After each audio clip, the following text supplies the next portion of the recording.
राजाने नम्रपणे शुक्राचार्यांना नमस्कार केला आणि आपल्या येण्याचा हेतू सांगितला.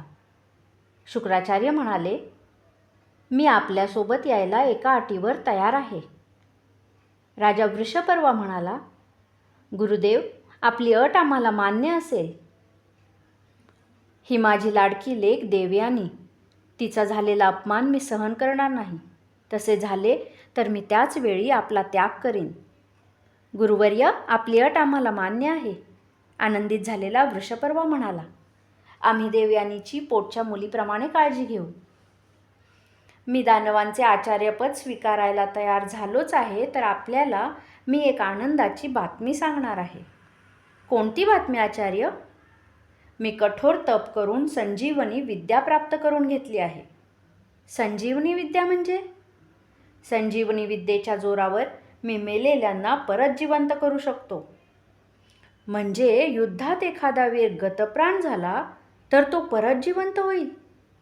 अलबत, मेलेल्या योद्ध्याला परत जिवंत करण्याची शक्ती माझ्या संजीवनी विद्येत आहे. शुक्राचार्य म्हणाले आणि राजा वृषपर्वा ते ऐकून फारच आनंदित झाला. आपण योग्य व्यक्तीकडे आपले गुरुपद दिले आहे याचा त्याला आनंद होता. आता देवांबरोबर युद्धात आपण हरणार नाही असे त्याला वाटले. त्याने मोठ्या सन्मानाने शुक्राचार्यांना राजधानीत आणले. आपल्या नगराला लागून त्यांना एक सुंदर आश्रम बांधून दिला. त्यांना कसलाच त्रास होणार नाही की कसली कमतरता भासणार नाही याची व्यवस्था केली. सगळे स्थिर स्थावर झाले तेव्हा वृषपर्व्याने देवांबरोबर परत एकदा युद्ध पुकारले.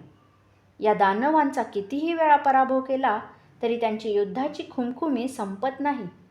आता मात्र त्यांचा कायमचा बंदोबस्त करायचा असे ठरवूनच देवांनी जोरदार हल्ला केला. या हल्ल्यात दानवांचे हजारो वीर धारातीर्थी पडले आणि वृषपर्व्याने शुक्राचार्यांना सारी हकीकत सांगून त्यांना जिवंत करण्याची विनंती केली. मेलेले योद्धे परत जिवंत झाले तर तो मोठा चमत्कार घडणार होता. तो चमत्कार पाहायला वृषपर्वा उत्सुक होता. शुक्राचार्य रणांगणात आले. त्यांनी आपल्या संजीवनी मंत्राचा प्रयोग केला आणि काय आश्चर्य! सगळे वीर झोपेतून जागे झाले त्याप्रमाणे उठून बसले.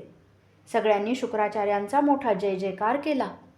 मेलेले दानव वीर जिवंत होऊन परत युद्धाला उभे राहिलेले पाहून देवांना आश्चर्य वाटले. देव परत एकदा दानवांवर तुटून पडले. घनघोर युद्ध झाले. पण ज्या ज्या वेळी दानववीर पडायचे त्या त्यावेळी शुक्राचार्य त्यांना संजीवनी विद्येच्या जोरावर जिवंत करायचे.